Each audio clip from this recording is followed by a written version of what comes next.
জীবনের চাক নইয়ার সমাধান খোঁজে,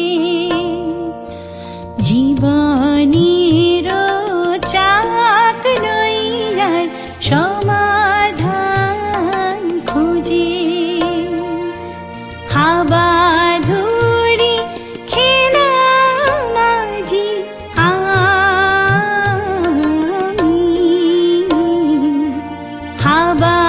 ধরে খেলাম আজি আমি, জীবনের চাক নইয়ার সমাধান খোঁজে, জীবনের চাক নইয়ার সমাধান খোঁজে।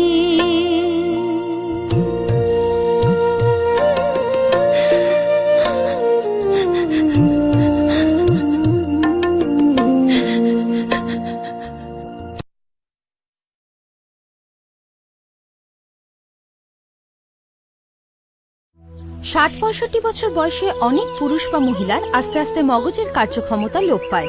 এই বয়সটা এরকম হওয়াটা স্বাভাবিক। এমন অবস্থায় পুরনো কথাগুলো মনে থাকলেও নতুন কথাগুলো ভুলে যায়। এমন সময় নাতি নাতনিদের বিরক্ত হওয়া উচিত নয়, আর ওনাদের সাথে খারাপ ব্যবহার করা উচিত নয়। এরকম ব্যবহার বৃদ্ধ বা বৃদ্ধাকে খুব কষ্ট দেয়, তাছাড়াও নাতি নাতনির স্বভাবকেও নষ্ট করে। সেই জন্যই ৪৫-৫০ বছর থেকে ভবিষ্যৎ জীবনের পরিকল্পনা করতে হয়, যাতে বৃদ্ধ বয়সে সুখ শান্তিতে থাকতে পারি।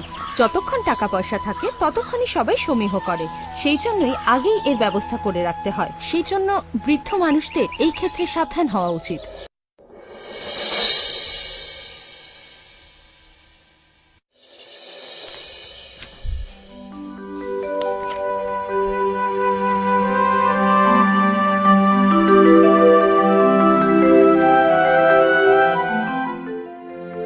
শুনছো?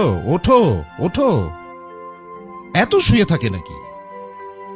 মানুষটার যে কি হলো, দিন ভর শুয়ে থাকে আর রাত্রিটা জেগে থাকে। ছি, কেনই যে ভগবান নিয়ে যাচ্ছে না। বেঁচে থাকার কোনো ইচ্ছেই নেই। এরকম ভাবে বেঁচে থাকে কি? দাদু, দাদু, ব্রেকফাস্ট দিয়েছি, ডাইনিং এ খাবে না এখানে নিয়ে আসবো? আমি ওখানেই যাবো, যা। হ্যাঁ চলো।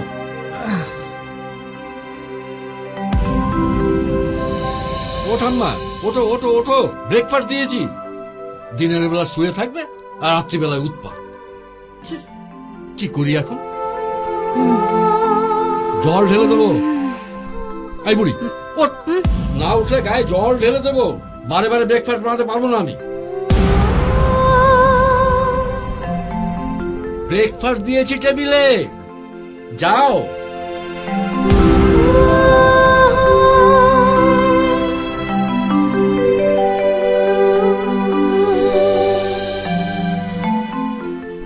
বুড়ো বুড়ি আর মরবে না, শুধু টাকার জন্য এই কাজ করছি। না হলে বুড়ো বুড়িকে লাত মেরে কবেই ফুট। এটা অমলেট, আমার একটা তো হবে না, আরো লাগবে। আরে বেশি করে খেলে তোমারই বিপদ হবে, খেও না প্লিজ। অবনি, আয় অবনি। কি এটা দিয়েছিস কেন? আরো দে, নালে খাবো না। দিদি মানা করেছে, আবার কাপড় নোংরা হবে।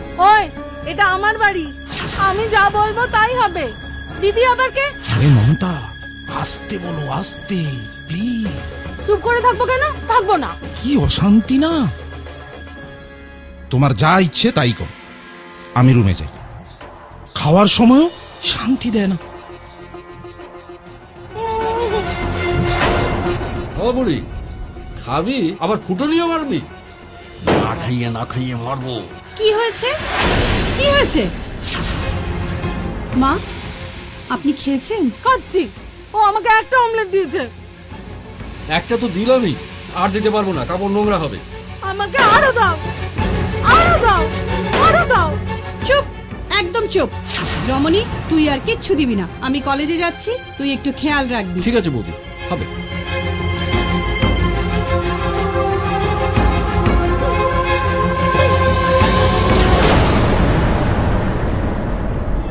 ভীষণ অশান্তি হয়েছে জানো। এভাবে কি করে থাকবো বলো? মাকে কোনো একটা নার্সিং হোমে রাখা যায় না? ওটাই ভাবছি, কোনো একটা নার্সিং হোমে যদি রেখে দিই প্রবলেমগুলো কমবে। কিন্তু অসুখ তো সেরকম কিছুই নেই, কি বলে রাখবো? ওল্ড এজ হোমে রাখা যায় না? সেখানেও যা অশান্তি করবে, দুদিনেই সোজা একেবারে বাড়ি পাঠিয়ে দেবে। কি যে করি, লোকগুলো এত বুড়ো বয়স অব্দি কেন বেঁচে থাকে? বুড়ো হলে আমরাও এরকম হয়ে যাব নাকি? বাবার তো এরকম প্রবলেম নেই, অসুখ মানে ব্যথা, এ ছাড়া তো এমন পাগলামও নেই। মা যে একেবারে জ্বালিয়ে খেলো। কি মানুষ যে কি হয়ে গেল, এত ভালোবাসতো আমাকে আর মনিকে, কি যে যত্ন আত্তি করতো। কিন্তু এই অল্প কিছুদিন থেকে এসব কি করছে? এই, আমাদের বিয়ের পর আলাদা থাকলেই ভালো হতো নাকি? হ্যাঁ গো, এই বয়সে বাবাকে এভাবে ফেলে রাখতে পারি না। মানুষ কি বলবে, আত্মীয় স্বজন কি বলবে? সেটাই তো, মনি যদি কয়েকদিন নিয়ে রাখতো। ভাগ্য ভালো মেয়েটা হস্টেলে থাকে, না হলে ওর ওই একই প্রবলেম হতো। ঠিকই, কিন্তু উপায় নেই বুঝলে। যতদিন বাঁচবেন ততদিন সহ্য করতেই হবে।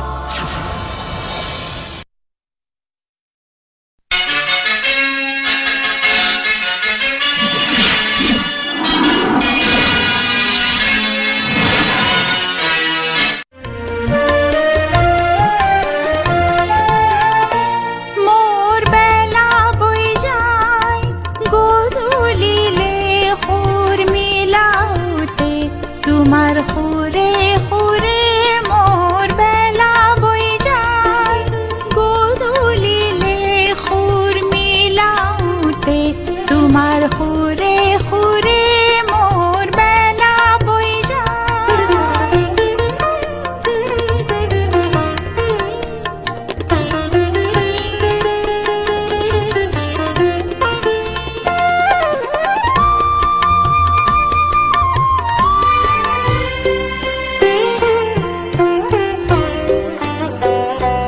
ভাল পাই যদি সুখ নাই তেনেকে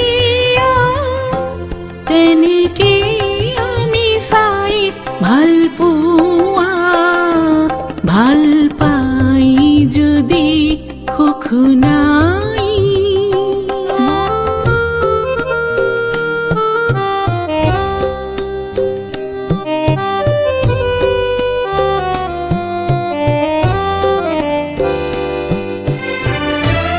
মই হৃদয়ৰ কথা কবলে ব্যাকুল নুসুধিলে কোনেও মই হৃদয়ৰ কথা কবলে ব্যাকুল নুসুধিলে কোনেও তেওঁ নাহিলে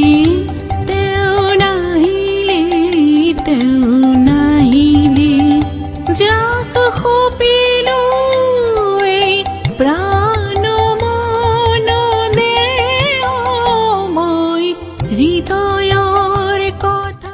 আপনারা যদি এই মিউজিক অ্যালবামটি এবং ফিল্মটি কিনতে চান বা দেখতে চান, তাহলে আমাদের ওয়েবসাইটে লগ অন করুন www.randeep-productions.com।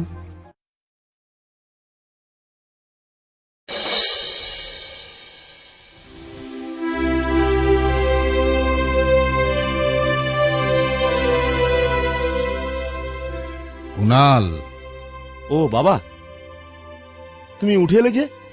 রুমটাতে আর একা একা কত থাকা যায়?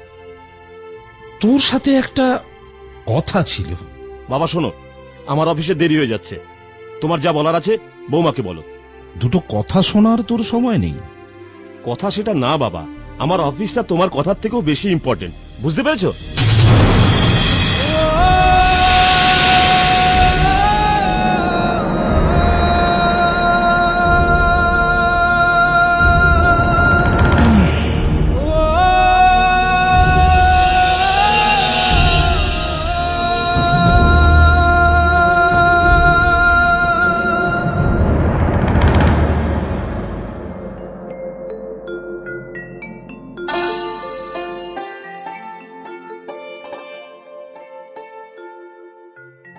তুই খুব খারাপ সময় বললি বাবা, আমার অফিসের দেরি হচ্ছে, মাকে গিয়ে বল। যা দেখি দেখি দেখি, হয়ে গেল, দেখ।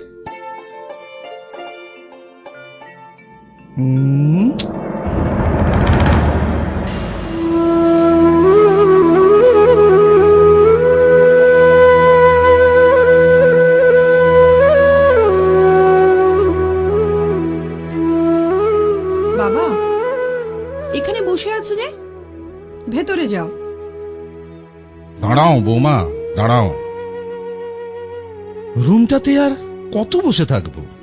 বাবা, তোমার বয়স হয়েছে, তোমার আর মার এখন ঘরেই থাকা উচিত। কম বয়সে অনেক ঘোরাফেরা করেছো। কুণালকে কথা একটা বলবো বলে ভেবেছিলাম, তার বলে শোনার সময়ই নেই, তোমাকেই বলতে বলেছে।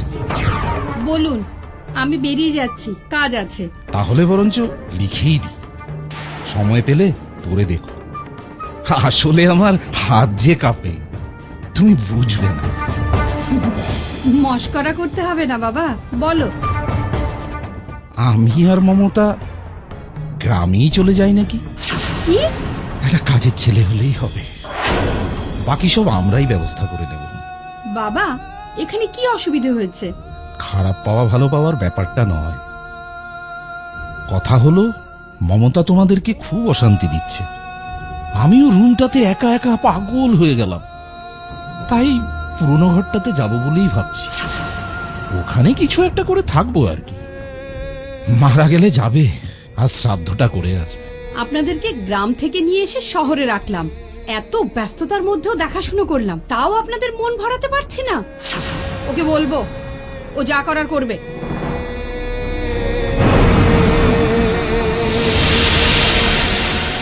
খাওয়া দাওয়া আর ওষুধপত্র দিয়ে রুমে বন্ধ করে রাখলে দেখাশোনা বোঝায় না। বুড়ো বয়সে ভালোবাসা আর শুশ্রূষা লাগে, একটু সহানুভূতি, কিঞ্চিত শ্রদ্ধা। কখন যে বুঝবে তোমরা।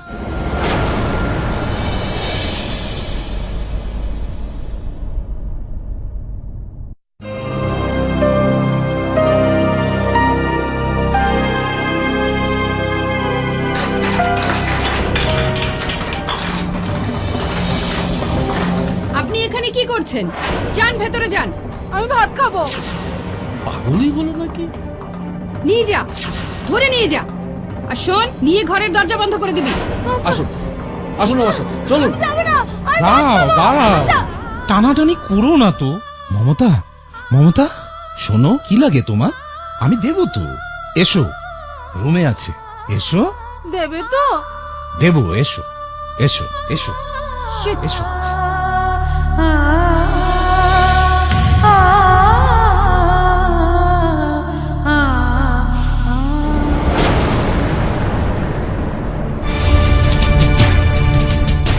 এই কদিন কলেজ বন্ধ থাকায় আমি কি করব না ভেবেই পাচ্ছি না। এই বুড়ো বুড়ি দুটো আমায় জ্বালিয়ে খাচ্ছে। কি যে করবো না, বিষ খাইয়ে মেরে ফেলো। সেটাই করতাম, পারছি না বলেই। কোন জায়গায় রেখে আসতে পারলে ভালো হতো। কোথাও রাখতে পারবো না, এই যন্ত্রণা ভোগ করতেই হবে। এই বুড়ো বুড়িগুলোকে রাখার জন্য একটা বাড়ির দরকার হয়। এনজিও গুলো যে কি করতে থাকে না, এদের দায়িত্ব নিতে হয়। টাকা যা লাগবে দেবো। তাই তো আজকাল বুড়োটারও উৎপাত বেড়েছে। কি যে করি না, আমার মাথাটাই একদম কাজ করছে না।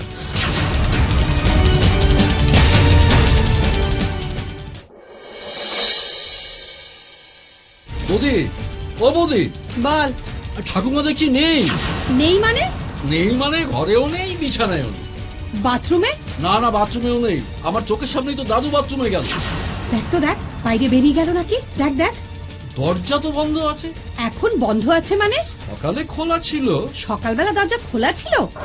না মানে বন্ধই ছিল।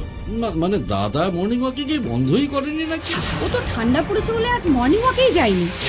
তাহলে বুড়ি বোধহয় বেরিয়ে গেছে। যত যা, তুই গিয়ে দেখ। ঠিক আছে, আমি দেখছি। এই যে শুনছো?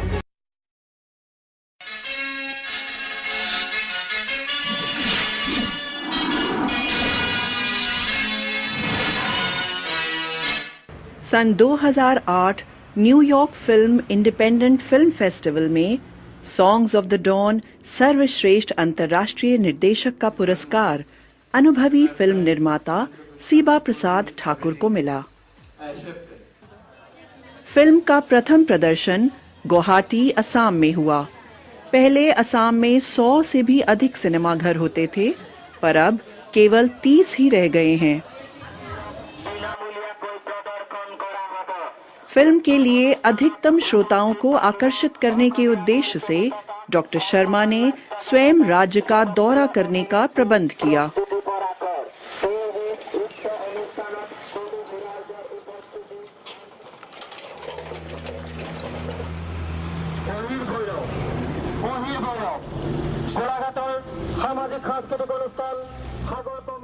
लोगों ने डॉक्टर शर्मा को ये फिल्म नहीं बनाने का सुझाव दिया था, क्योंकि उनके अनुसार ये एक फिजूल खर्च था। डॉक्टर शर्मा को ये भी बताया गया था कि जनता स्किज़ोफ्रेनिया के बारे में नहीं जानना चाहती थी।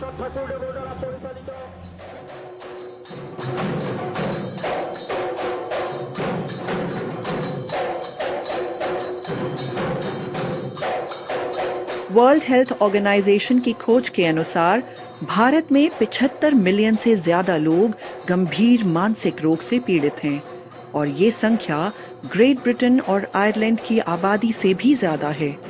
ये संख्या भी निश्चित नहीं है। भारत में राष्ट्रीय स्वास्थ्य सेवा उपलब्ध नहीं है और ये सुविधा मानसिक रोग से पीड़ित भारतीय जनता को नहीं मिलती।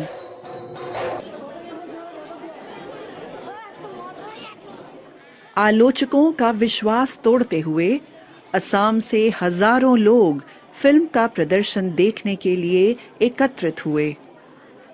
আপনারা যদি এই মিউজিক অ্যালবামটি এবং ফিল্মটি কিনতে চান বা দেখতে চান তাহলে আমাদের ওয়েবসাইটে লগ অন করুন www.prandeep-productions.com।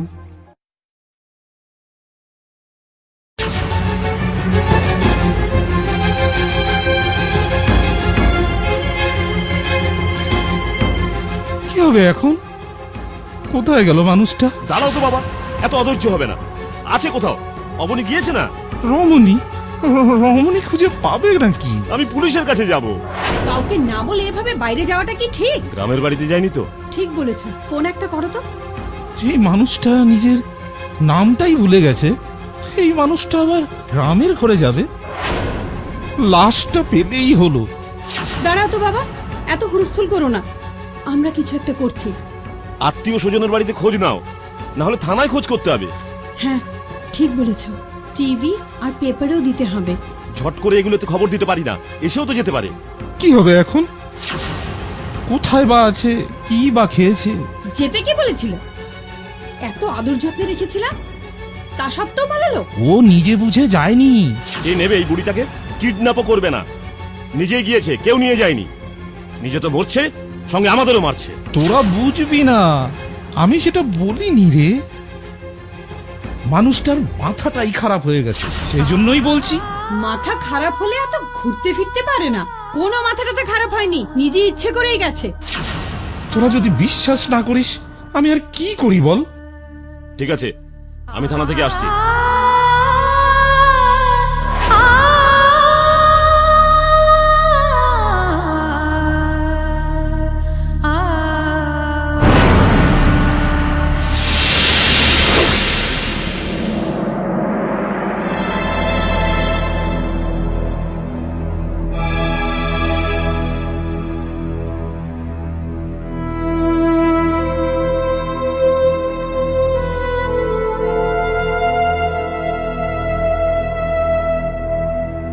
বাবা, এমনিতেই মন টন খারাপ, মার খবর কিচ্ছু পাইনি। আজ একটা সপ্তাহ গরু খোঁজার মতন অবনী খুঁজছে, পুলিশ খুঁজছে, মার কোনো খবরই নেই। তার উপর তুমি এমনি করছো কেন? ভান করছি?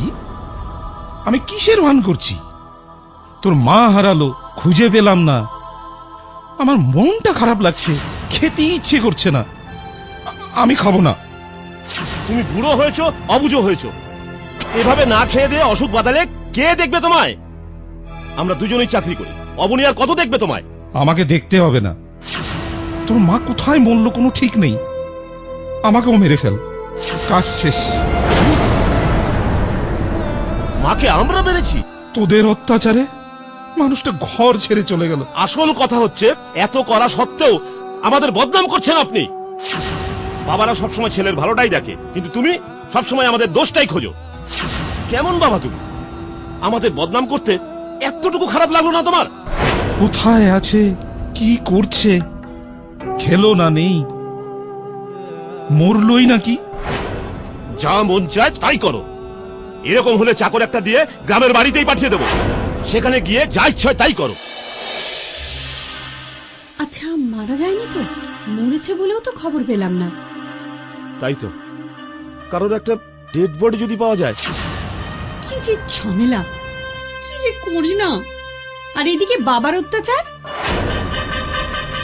এইমাত্র কিছু একটা খেয়েছে। খিদে পেলে এমনিই খাবে, বুঝলে? কতদিন নাটক করবে? হ্যালো, হ্যাঁ আমি কুনাল হাজারিকাই বলছি। হ্যাঁ, আমার মা। কি? হ্যাঁ হ্যাঁ, ওই অ্যাড্রেসটা বলুন তো। ও বুঝেছি, ঠিক আছে আমি যাচ্ছি। ওকে। শুনছো, মায়ের খোঁজ পাওয়া গেছে। পুলিশ নাকি? ডেড বডি পেয়েছে কি? না গো না, অন্য একজন পেয়েছে। পুলিশ না, অন্য একজন মানুষ, কোনো মিসেস আহমেদ না কি জানো। যাও যাও, নিয়ে এসো। রক্ষা পেলাম যে খুঁজে, কিন্তু পেলে কি হবে? আবার অশান্তি। হ্যাঁ, আমি একজন ডক্টর। সকালে আমি নার্সিংহোমে যাবার সময় আমার গাড়ির আগে পড়লেন, আর আমি ওনাকে তুলে নিয়ে নার্সিংহোমে চলে আসলাম। আমি ওনাকে ট্রিটমেন্ট করলাম, আর বুঝলাম ওনার কোনো অসুখ হয়নি, কেবল উনি বার্ধক্য রোগে আক্রান্ত। ঘরে খাওয়া দাওয়া তো ঠিকই ছিল, কেন যে বেরিয়ে গেল? জানি, ওনার আসলে অ্যালজাইমার হয়েছে, কথাগুলো ভুলে যান, দিনটাকে রাত বলে ভেবে শুয়ে থাকে, আর রাতে ঘুরতে থাকে, বারে বারে খেতে চান, ভুলেই যায় যে উনি আগে খেয়েছিলেন। মোদ্দা কথা, ওনার খিদে আছে কি নেই উনি বুঝেনি না। হ্যাঁ হ্যাঁ, ঠিক বলেছেন। উনি আসলে নিজের পরিচয়টা ভুলেই গেছেন। আমি নার্সিং হোম থেকে সোজা আমার ঘরে নিয়ে গেছি। ঘরে নিয়ে ওনাকে আদর করে সুস্থ করে আপনাদের কাছে নিয়ে এসেছি। তারপর পেপারে ফটো দেখিয়ে বুঝলাম যে উনি আপনাদের মা।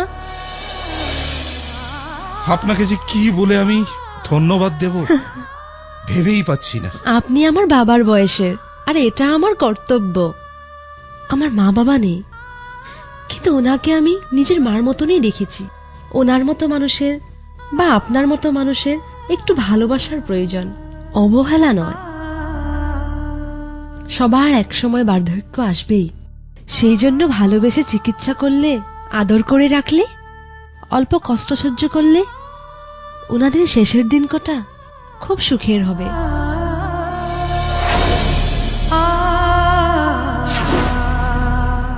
আমার কথাগুলোতে গুরুত্ব দেবেন। আমরা ছেলে মেয়ে নাতিপুতিরা মা বাবাকে, দাদু দিদাকে সম্মান করে ওনাদের পরামর্শ মতো চললেই ভগবানও সহায় হবেন, আর সংসারটাও সুখের হবে। এই ধারণা আমাদের প্রযোজক তথা কাহিনীকার ডক্টর রনিন শর্মার ব্যক্তিগত ধারণা। অ্যালজাইমার ডিজিজ বা সেনাইল ডিমেনশিয়া রোগের চিকিৎসা আছে। ইংল্যান্ডে যেটা চিকিৎসা হয়, ডনপেনিজল 5 মিলিগ্রাম বা 10 মিলিগ্রাম ডেইলি ট্যাবলেট খাওয়াতে হয়। তখন অসুস্থ মানুষ অনেক সুস্থ থাকেন, আর পরিবারও সুখে থাকে। একজন পুরুষ মানুষ নিজের পয়সা খরচ করে বালি সিমেন্ট কিনে মনের মতো একটা ঘর বানায়, আর সেই ঘরের মহিলা তার সুন্দর হাতের স্পর্শে ঘরটাকে সুন্দর করে সাজায় ও ঘরটাকে মন্দিরে রূপান্তরিত করে। সেই ঘরে ছেলে মেয়ে, নাতিপুতি, দাদু দিদিমা সুখে শান্তিতে বসবাস করে। যেই মহিলা যত কাজ করে, কোনো পুরুষের সাধ্য নেই যে তা পয়সার বিনিময়ে কিনতে পারে। যদি সেই সব মহিলাদের ভালোবাসা, শ্রদ্ধা ও স্নেহে রাখতে পারি, তবেই আমাদের জীবন সুখ শান্তিতে ভরে উঠবে। স্বয়ং ঈশ্বরও এইসব মহিলাদের বুঝতে পারেন না, তো আমরা সাধারণ মানুষরা এনাদের কিভাবে বুঝব? আমরা যদি আমাদের ঘরের মহিলাদের, মায়েদের শ্রদ্ধা ও ভালোবাসায় রাখতে পারি, তাহলে আমাদের জীবনও সুখের হবে। জীবনের চাক নই আর সমাজ